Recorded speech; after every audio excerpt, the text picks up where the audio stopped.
Om Sahanao Avatu Sahanao Bhunaktu Sahaviryam Karvavahai Tejasvinavadhitamastu Ma Vidvishavahai. Om Shanti Shanti Shanti. Hari Om Shri Gurubhyo Namaha. Hari Om. Okay, we are at verse number 1 of chapter 2.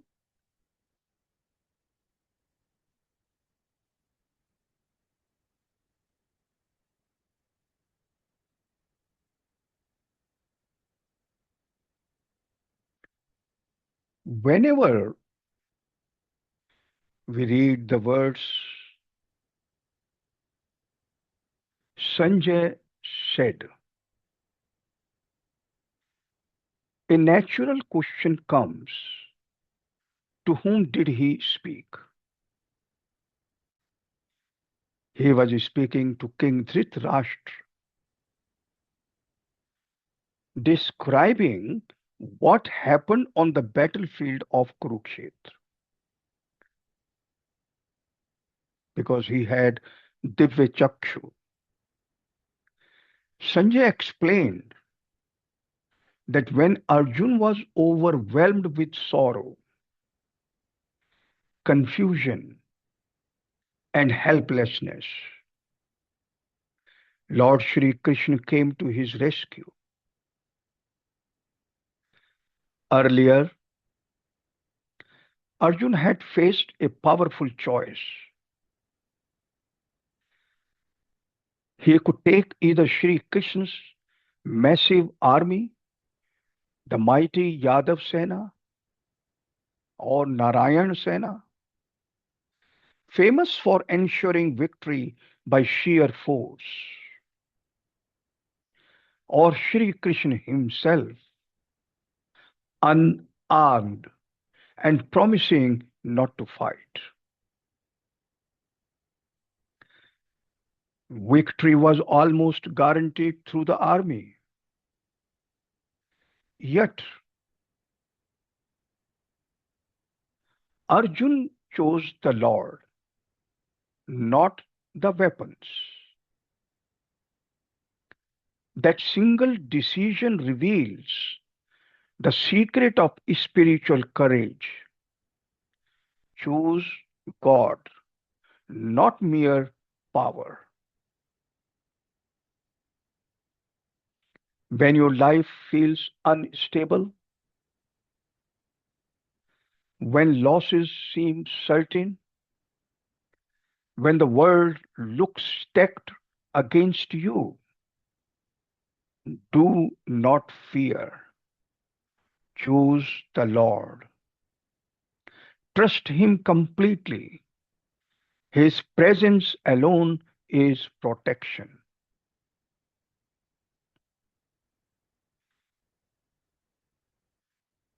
At the darkest moment, when destruction threatened Arjun, the Pandavas, society, and even Dharma itself, Shri Krishna intervened, because Dharma survives only when good people are protected. And that is the purpose of the divine incarnation. To protect the righteous, to destroy the wicked, and to reestablish righteousness, dharma. And Bhagavan says, I manifest myself from age to age. By shielding Arjun, Krishna fulfilled his divine mission, not merely to save one warrior, but to safeguard the moral spine of humanity.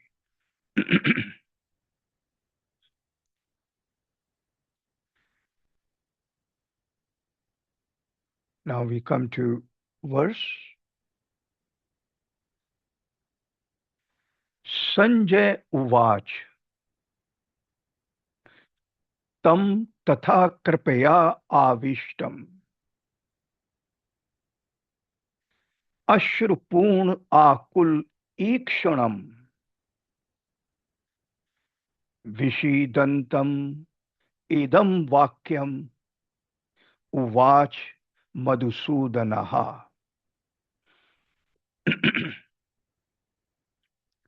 The translation of this verse is, Sanjay said, seeing Arjun consumed by compassion, his eyes filled with tears and confusion, overwhelmed by sorrow. Lord Madhusudan, who is Sri Krishna, spoke these words to him. Now, of course, whatever he's going to speak, Lord Krishna, it will come in the next verse, but this is the situation of this verse. Now, we will try to understand from student and guru conversation form. A student is asking a question. Why does the Gita begin with Sanjay speaking? Why not directly with Krishna or Arjun? The Guru replies, because Sanjay represents awareness, the ability to observe life honestly. He is observing, he is not doing anything. He is not in the war. He is not inside the war. He is witnessing it clearly. He is only observer. Every human needs that inner Sanjay, the voice that watches our emotional battles objectively.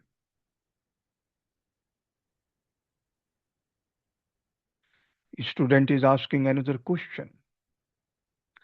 The verse says, Arjun is filled with tears and disorder. What does this show?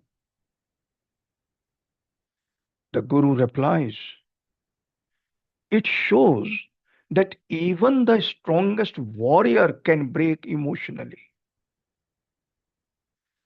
Arjun was spiritually noble, emotionally sensitive, morally conflicted. He saw relatives he must fight, teachers he must oppose, and bloodshed ahead. This internal clash produced paralysis. Compassion plus confusion equals collapse. We also experience this when duty conflicts with emotion, when fear overpowers purpose, when we know what is right but cannot act. A student is asking another question. Then what happened next? The Guru replies, the teacher, Shri Krishna, appeared. Madhusudan Uvach, the Lord spoke. But Krishna did not suddenly appear here. Arjun already chose him earlier. If you remember the story, when Krishna was sleeping, Arjun and Duryodhana visited him for help. Before the war even started, Arjun was tested. Which do you want, the strongest army or me alone?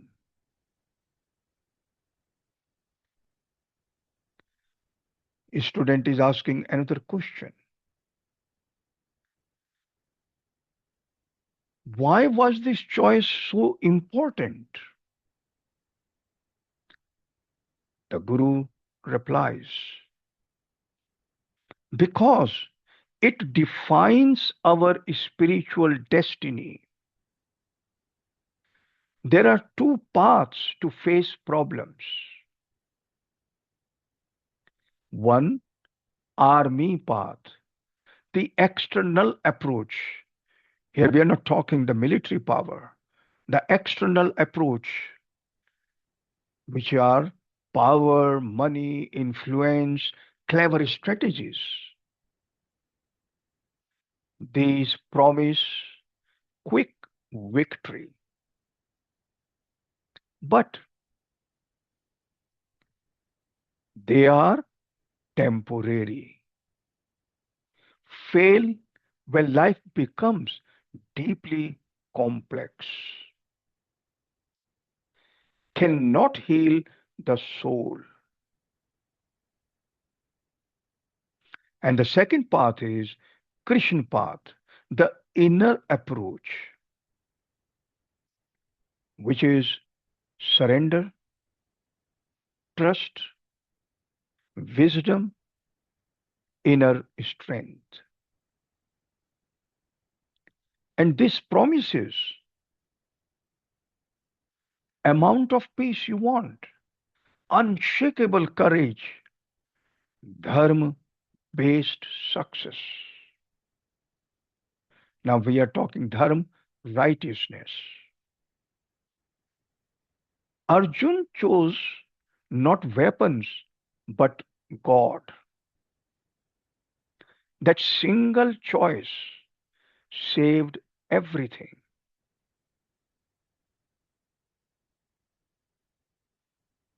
A student is asking another question. But is choosing God practical in modern life? The Guru replies, yes, even more so today. Choosing God does not mean giving up action. It means rooting your action in spiritual courage.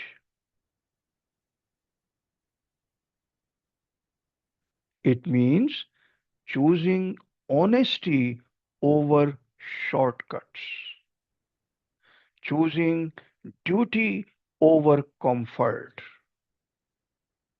choosing principles over popularity, choosing faith over fear.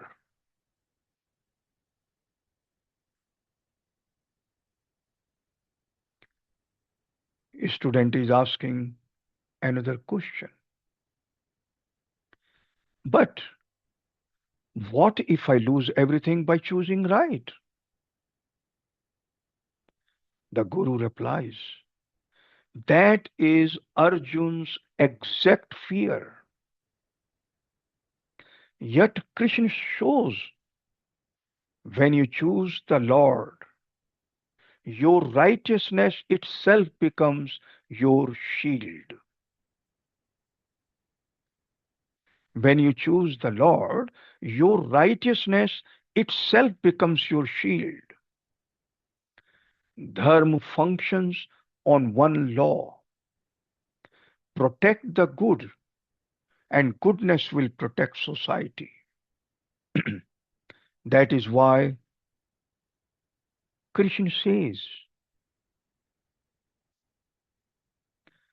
परित्राणाय साधूनां धर्म संस्थापन अर्थाय. परित्राणाय साधूनां धर्म संस्थापन अर्थाय. I descend to protect those who strive to live rightly. A student is asking another question. Does God protect only saints? No. The Guru replies, no. God protects anyone who chooses dharma sincerely, despite weakness. Arjun was crying, confused, failing emotionally. Yet he had already chosen faith over fear. God responds not to perfection, but to surrender.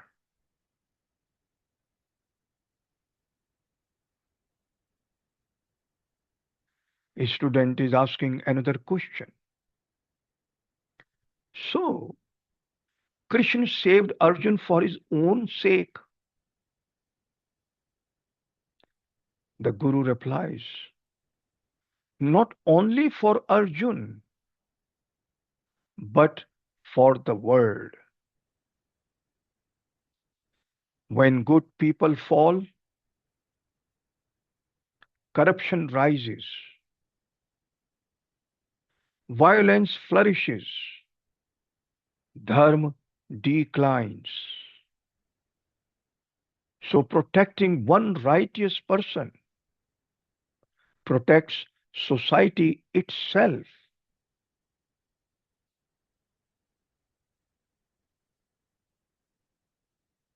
A student is asking another question. What is Krishna's avatar duty? The Guru replies, the divine duty is simple. Number one, strengthen good people. Number two, discourage evil. Number three, restore dharma. Arjun became the instrument of God's purpose, and anyone who stands with dharma today becomes the same instrument.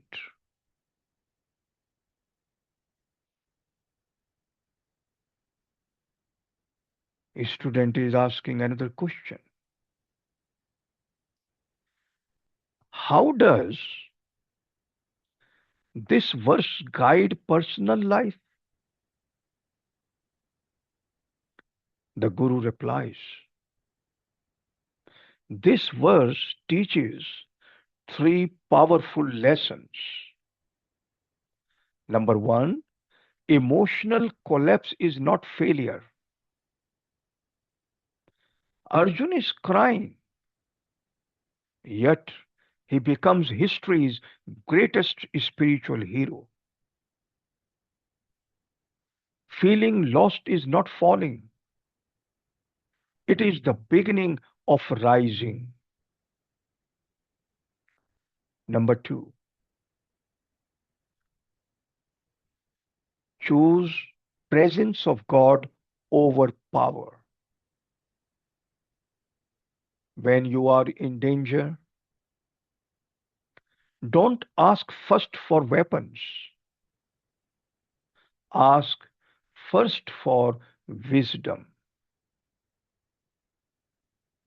Number three, dharma survives through you.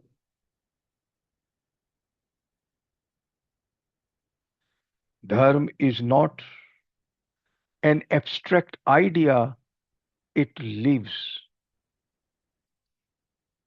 through honest professionals, through responsible parents, through moral leaders, through everyday people choosing right. Whenever your life stands between compromise and truth, fear and courage, power and prayer, despair and faith, remember Arjun's choice. Choose Shri Krishna. Because the verse teaches God never abandons those who choose Him, even when they cry, shake, or doubt.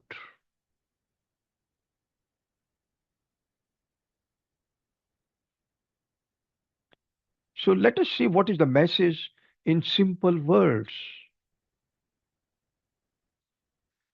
Life will test your values. Your emotions will weaken you. Your duty will confuse you. In those moments, do not choose power. Do not choose shortcuts. Choose God. And like Arjun, when you choose the Lord chooses you back. This is the timeless victory of the Bhagavad Gītā, not the victory of weapons,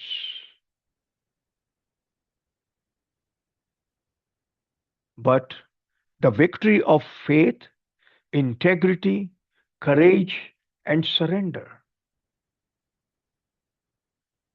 The verse describes the exact mental and emotional condition of Arjun. The verse describes the exact mental and emotional condition of Arjun before Krishna begins teaching the Gita. Tam tatha kripaya avishtam.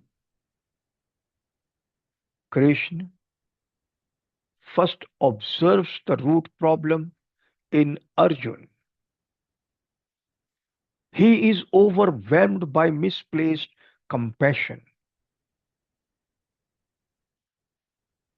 The word kripa usually means compassion. But here it is not noble compassion. It is emotional attachment arising from I and mine. In the previous verses, this compassion was described as kripaya paraya, an intense but wrongly directed love. Love can be pure when guided by clarity and duty, but it becomes harmful when driven by personal attachment. Arjun had forgotten his true role as a warrior responsible for justice. His compassion was based not on wisdom but on emotional confusion. Avishtam. This means entered into or possessed. Just as a person possessed by a spirit loses self control, Arjun became mentally possessed by emotion, losing clarity and stability. Vishidantam. Because of this emotional overwhelm, Arjun sank into deep grief and helpless sorrow. His mind was caught in self blame. I will be killing my own relatives. I will become the cause of their deaths. Ashrupun akul ikshanam. His eyes were filled with tears, disturbed and restless.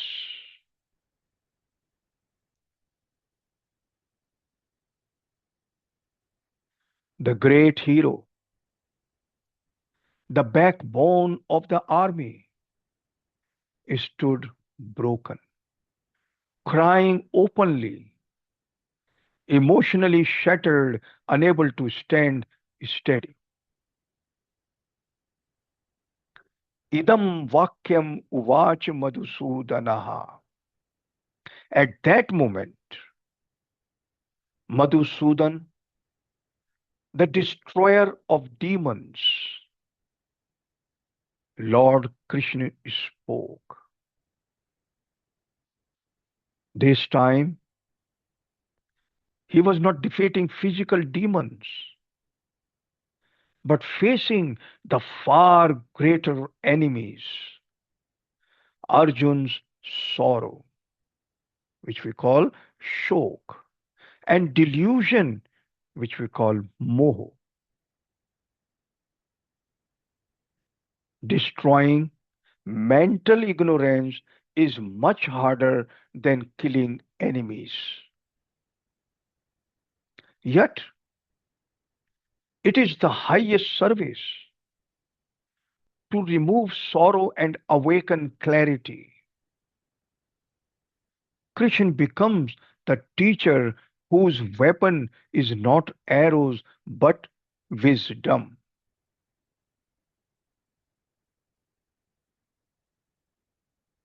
A student is asking another question.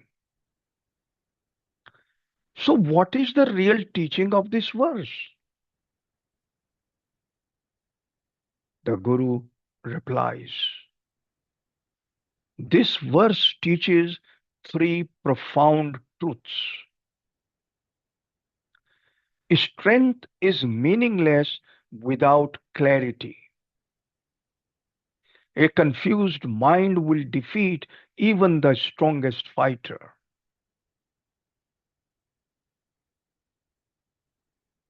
Misplaced compassion destroys duty. Feelings that ignore truth do not save anyone. They only spread weakness. True victory is removing inner ignorance. Real demons live inside the mind, not outside. A student is asking another question.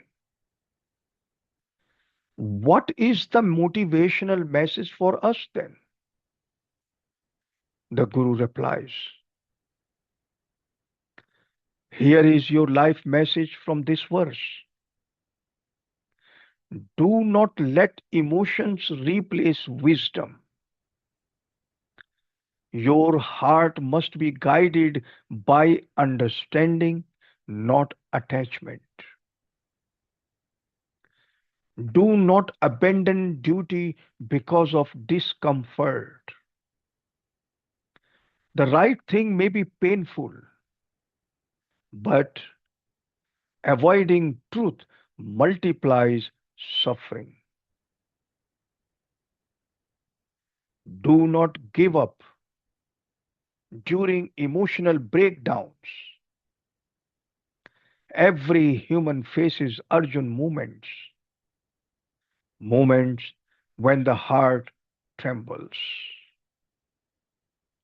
But that is not the end.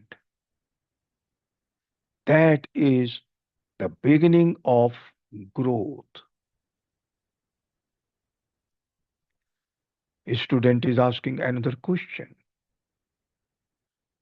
So Krishna teaches not just Arjun, but us.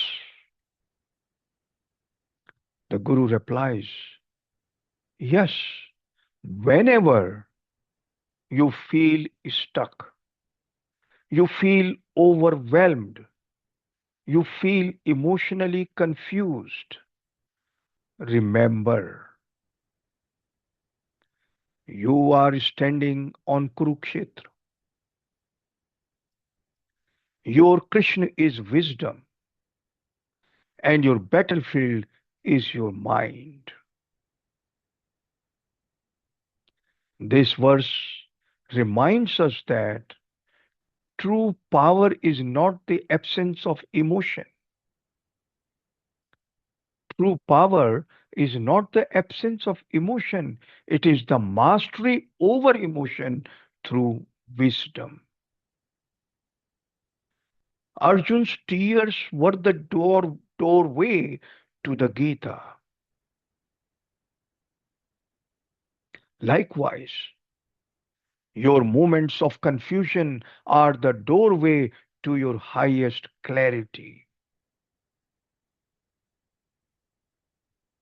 The greatest motivational truth is when sorrow rises and clarity falls, Krishna, the teacher within, begins to speak. Sanjay tells King Dhritarashtra, O king, prepare yourself. What Krishna is about to say is not just a word or a phrase. Idam Vakyam.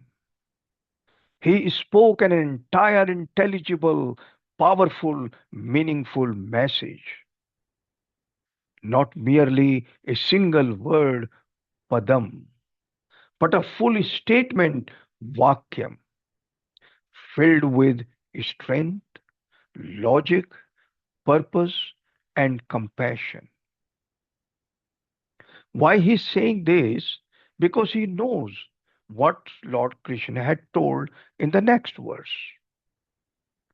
Arjun at this moment is overwhelmed. His misplaced attachment, love rooted in ignorance, the confusion of I and mine, has made him emotionally weak. This sorrow, born from misunderstanding, becomes so intense that it overflows physically. His eyes are full of tears, disturbed, restless. To such a broken Arjun, Madhusudan, Shri Krishna, the destroyer of ignorance, speaks. And what he speaks is the beginning of the greatest life guiding conversation in human history. So he's trying to warn Dhritarashtra what Krishna is going to say. Think over it about the war. A student is asking another question. What exactly was Arjun's condition when Krishna began his teaching? The Guru replies. Sanjay describes Arjun in four powerful expressions. Each one reveals a layer of his inner collapse. Number one, Kripaya Avishtam, overwhelmed by misplaced compassion. Number two, Ashrupun Akul Ikshanam, eyes filled with tears and agitation. Number three, Vishidantam, a man sunk in deep sorrow. Number four, Idam Vakyam Vach Madhusudanaha. To him, Madhusudan spoke this message. That message will be the next verse, of course. A student is asking another question. Compassion is good. Why does the scripture criticize it here? The Guru replies,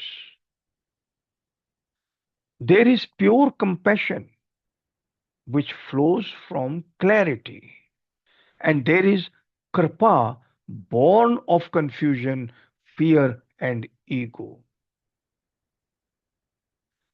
Arjun's compassion is the second kind here. It arises not from the truth of the situation, but from his own emotional turbulence. He confuses attachment with love and weakness with kindness. His thinking is, they are my people. How can I fight them? What will I gain? I cannot bear to see them fall. But this compassion ignores righteousness, duty, justice, and the protection of dharma. It is compassion rooted in mindness, aham mam, which blinds rather than enlightens. Thus, the scripture calls it compassion seated in ignorance. A student is asking another question. Why does Sanjay mention his eyes? What does that signify? The Guru replies, when sorrow remains a thought, it is internal. When it reaches the eyes, it becomes overwhelming. The eyes reveal the truth of the heart. Arjun's eyes were ashrupun, filled with tears. Akul, ikshanam, restless, disturbed, agitated. The mind's storm has now spilled into the body. Arjun is no longer thinking logically. He is drowning emotionally. His vision is blurred literally and metaphorically.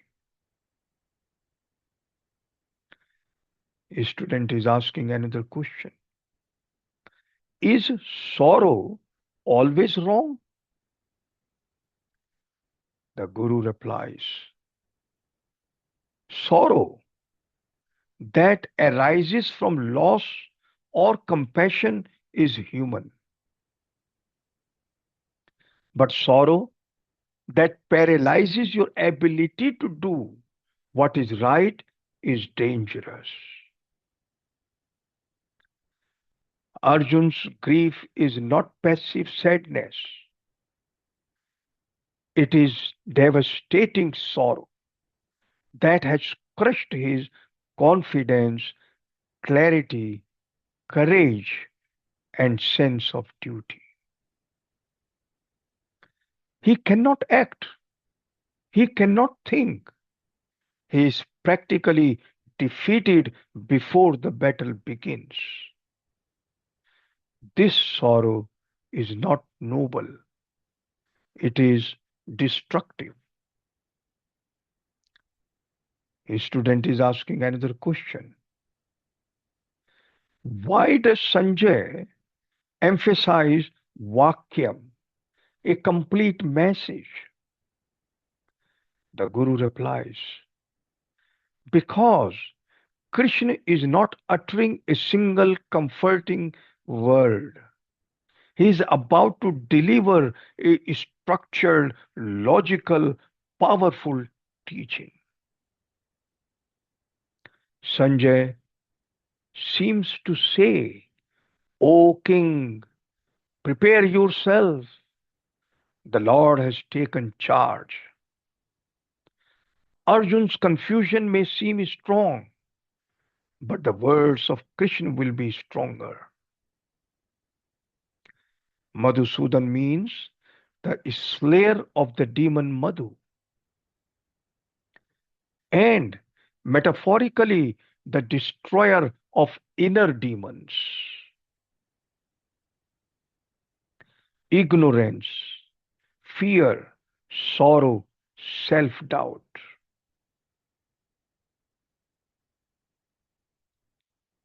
So when Madhusudan speaks, he is destroying the demon inside Arjun. A student is asking another question. Why does Krishna speak at this particular moment? Why not earlier or later? The Guru replies, because transformation requires readiness. Arjun's ego is broken. His confidence, built on false understanding, has crumbled. His pride is crushed. His mind is begging for guidance. The most fertile ground for wisdom is a humble heart.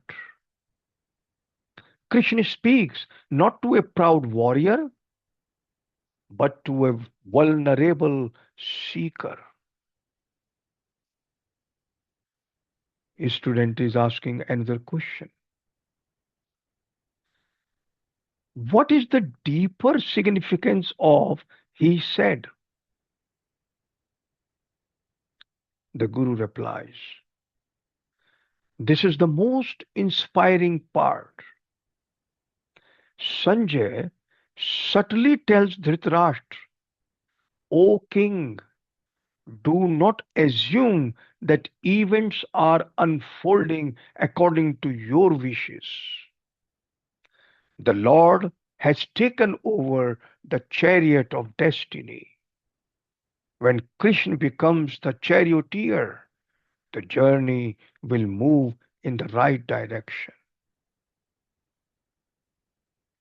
This is not only Arjun's story, this is everyone's story. When you allow the Lord, truth, dharma, or higher wisdom to drive your life stops moving in circles and begins to move forward. Arjuna stopped steering. Krishna took the reins. Life regained direction. A student is asking another question. Then what should a person do when they feel broken like Arjun? The Guru replies, learn from Arjun. Number one, acknowledge your confusion. Pretending to be strong delays healing. Number two, turn inward or upward for guidance. A mind entangled in sorrow cannot rescue itself. Number three, allow wisdom to enter. Sometimes we must stop controlling and start listening. Number four, hand over the reins. Let your higher principles guide you. Number five, be ready to receive. Even if the message challenges you. At the moment of Arjun's collapse, Krishna does not sympathize. He enlightens, and this tells us the universe does not respond to our weakness with pity. The universe does not respond to our weakness with pity, but with guidance. If we are willing to hear. I will conclude here. Om Purnamadaha Purnam Idam Purnat Purnam Udachyate Purnasya Purnam Adaya Purnam Eva Avashishyate. Om Shanti Shanti Shanti. Harihi Om Shri Gurubhyo Namaha. Harihi Om.